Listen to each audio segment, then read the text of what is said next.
Urutan yang pertama dari 10 ini adalah keluarnya Dajjal. Ini urutan pertama. Dajjal, jemaah sekalian, adalah diambil dari kata-kata Dajjalah yang berarti kekacauan.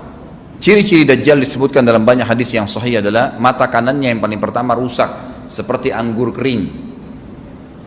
Kata Nabi SAW dalam hadis sahih, ketahuilah Dajjal buta mata kanannya dan Tuhan kalian tidak buta, karena dia akan mengaku sebagai Tuhan.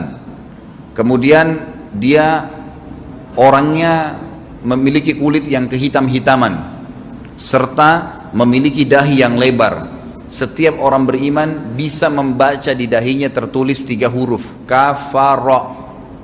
Semua orang yang ngerti tulisan Arab, tidak ngerti tulisan Arab akan bisa tahu dan baca itu kafara, kufur. Rambutnya keriting dan orangnya tinggi besar. Kata Nabi SAW, kalau kalian dengar Dajjal keluar di satu lokasi, maka menghindarlah. Walaupun kalian harus lari ke gunung, dia akan keluar membuat kerusakan selama 40 hari. Kata Nabi SAW, 40 hari itu sehari seperti setahun, sehari lagi yang kedua seperti sebulan, hari yang ketiga seperti sepekan, dan sisa harinya seperti hari kalian. Dia akan keliling muka bumi semuanya, dan kata Nabi SAW, seluruh bumi ini akan dimasuki oleh Dajjal. Tidak tertinggal satu lorong, gang, jangankan kota atau desa, kecuali Dajjal akan masuk ke dalamnya, kecuali Madinah dan Mekah. Tidak bisa dimasuki oleh Dajjal. Kata Nabi SAW dalam hadis sahih, karena di setiap pintu gerbang Mekah dan Madinah malaikat menghenuskan pedangnya dan menghalau Dajjal sehingga Dajjal tidak bisa masuk. Pada saat dia tiba di Palestina, waktu yang bersamaan di kota Madinah berkecamuk. Kaum muslimin sepakat semua keluar untuk mengejar Dajjal dan membunuhnya. Keluar dari kota Madinah satu orang yang namanya seperti namanya Nabi Muhammad SAW, Muhammad bin Abdullah, dan dia dari turunan Nabi SAW juga. Dan orang ini punya julukan Mahdi, dikenal dengan Imam Mahdi. Inilah tanda-tanda kiamat yang kedua. Pada saat dia tiba di Mekah, dibaiatlah oleh banyak kaum muslimin, tidak disebutkan jumlah pasukannya, maka terbentuklah pasukan jihad yang mengejar Dajjal menuju ke Palestina. Lalu keluar tanda-tanda kiamat 3, langsung berentetan semua. Tanda-tanda kiamat besar yang ketiga adalah pada saat pasukan Imam Mahdi dengan pasukan jihad itu tiba di Darul Baydha namanya. Hadis menyebutkan di menara itulah, di masjid itulah Imam Mahdi mampir sholat asar bersama pasukannya. Dikatakan Isa alaihissalam akan turun sambil memegang kedua sayapnya malaikat, dan dari rambutnya yang basah meneteskan air. Maka dia pun turun, lalu kemudian dia masuk, dan orang-orang pada saat itu mengenalnya kalau dia adalah Isa, dan mereka sudah tahu ini masanya keluarnya Dajjal. Ini Mahdi sudah ada, mereka tahu akan turun Isa, sudah ada informasi seperti saya sampaikan ke Bapak Ibu sekarang, itu muslimin di zaman itu sudah tahu semua. Sholatlah mereka, kemudian mereka menuju ke Palestina. Ringkas cerita adalah Nabi Isa alaihissalam akhirnya tiba dengan pasukan mujahidin di depan pintu gerbang Babulut. Dajjal mengatakan, bukakan pintu gerbang, mereka tidak akan mampu melawan kita karena pasukannya mereka banyak memang. Maka Dajjal dengan sombongnya menunggu di depan pintu gerbang. Pada saat dibuka, Dajjal kaget melihat ada Isa alaihissalam. Dan pada saat itu kata Nabi SAW, Dajjal faham kalau sudah tiba ajalnya. Begitu melihat Isa alaihissalam, dia lari dan badannya sambil meleleh di depan para pengikutnya. Pada saat Dajjal mati, pengikutnya pada ketakutan semua. Mereka anggap Dajjal Tuhan, mereka anggap Dajjal orang yang perkasa lah, orang yang kebal lah, beragam macam kelebihan. Mereka kaget pada saat mati. Maka bertebaranlah mereka, dan akhirnya mereka sembunyi di bawah pohon dan di atas batu. Kemudian batu dan pohon akan memberikan penjelasan, hai muslim, ini Yahudi, bunuhlah. Maka dibunuhlah pada saat itu mereka. Lalu Nabi Isa alaihissalam memimpin di muka bumi, dan kata Nabi SAW, pada saat itu Islam, agama Islam yang dibawa oleh Nabi SAW akan masuk ke semua rumah di muka bumi, gak tersisa. Satu dunia ini semuanya Islam. Hadis sahih. Maka Nabi Isa alaihissalam memimpin pada saat itu, disebutkan dalam hadis 40 tahun dengan ketenangan menerapkan hukum Islam. Semuanya beriman kepada Allah subhanahu wa ta'ala dan menjadi muslim. Setelah itu keluar tanda-tanda hari kiamat besar yang keempat, yaitu keluarnya Ya'juj dan Ma'juj. Nabi SAW sebutkan ciri-ciri mereka.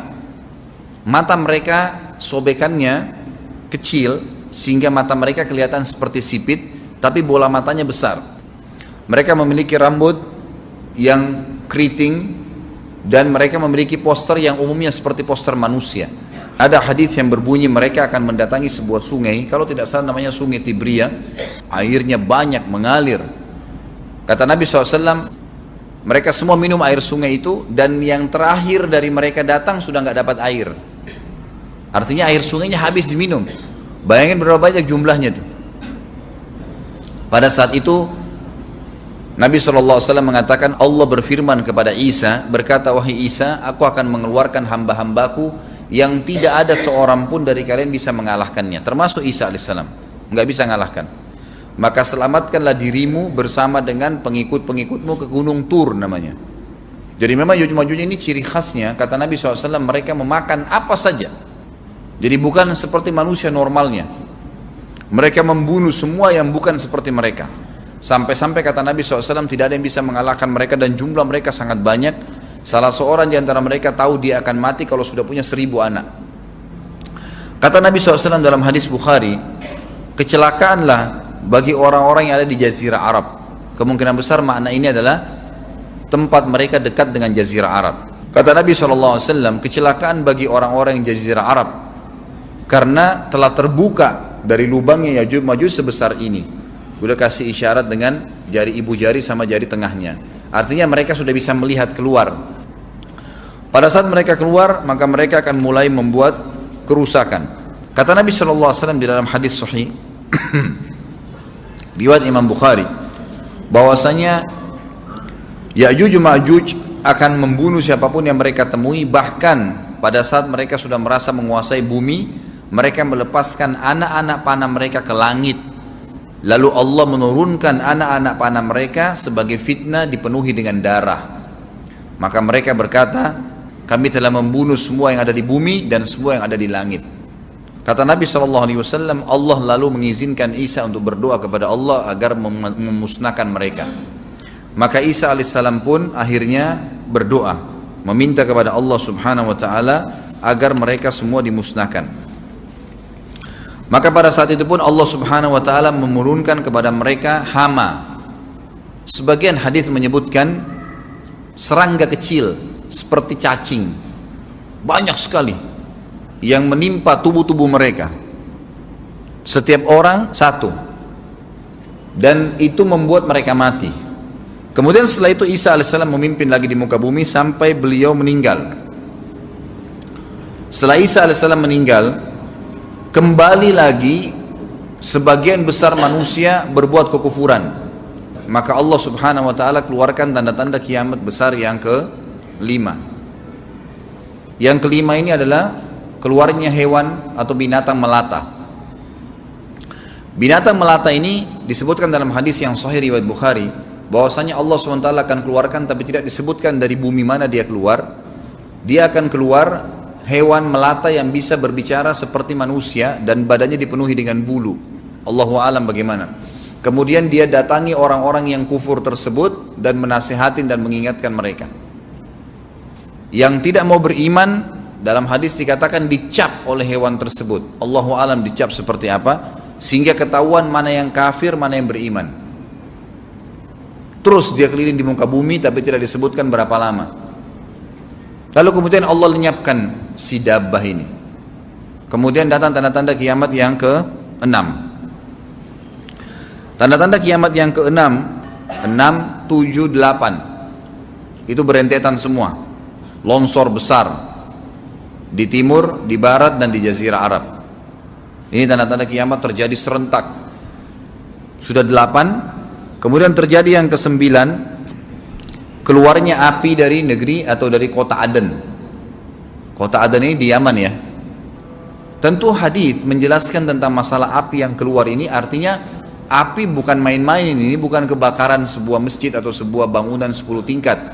Api ini bisa menghalau manusia untuk jalan karena panasnya. Sebagian riwayat menjelaskan api tersebut akan berdiri seperti gunung yang besar dan dari seluruh pelosok dunia bisa kelihatan. Kita bisa bayangkan bagaimana itu. Yang akhirnya akan menggiring atau menghalangi orang-orang untuk jalan, susah. Sebagian ulama hadis mengatakan mereka nggak bisa jalan, tidak bisa ada penerbangan, tidak bisa ada orang jalan karena panasnya bumi ini dari api tersebut. Dan itu memang kemungkinan besar akan keluar satu waktu, Allahu a'lam kapan. Dan yang terakhir, tanda-tanda kiamat sebelum ditiup sangkakala adalah terbitnya matahari dari tempat terbenamnya. Dan ini sudah terakhir sekali.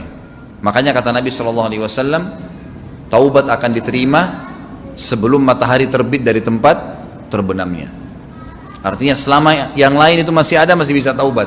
Kalau sudah itu, sudah sulit. Ini tanda-tanda kiamat. Sebagian ulama memasukkan tanda-tanda hari kiamat kecil, ada yang masukkan tanda-tanda kiamat besar. Ada dua hal.